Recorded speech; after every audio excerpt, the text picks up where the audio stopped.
All right, let's talk about one of the most important aspects of nutrition for your health, for keeping inflammation down, for feeling great, for trying to keep chronic diseases away. And I think now we need to stop focusing just on gluten-free eating and focus on what grains do in general to the body as a larger group. And when we say grains, we're talking about rice, potatoes, corn, and also anything made with flour, particularly wheat flour, but all these gluten-free flours we're seeing now. So there's two aspects of grains that we have worries about. The first is an inflammation issue, an immune issue.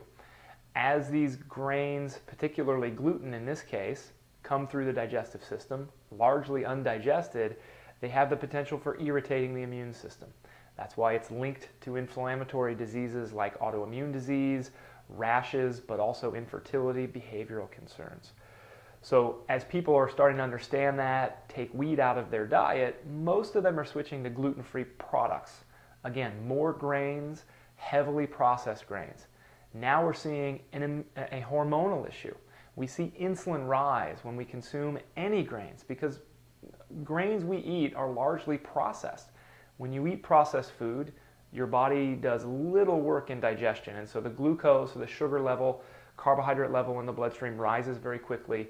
Insulin comes up very quickly. Insulin is a hormone that's driving fat storage, driving you to be sedentary so that you don't overexert yourself. You don't want to burn up the energy you're trying to store it, and also drives cravings. If you can get more carbs, get more glucose into your system, makes insulin happy because, again, insulin is a storage hormone.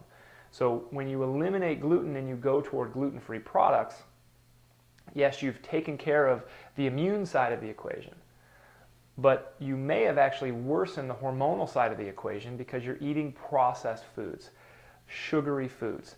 And so we want to minimize and start cutting out grains altogether. Focus heavily on wild-caught fish, pastured animals like grass-fed beef and bison, nuts, some berries. We want to moderate fruit a bit.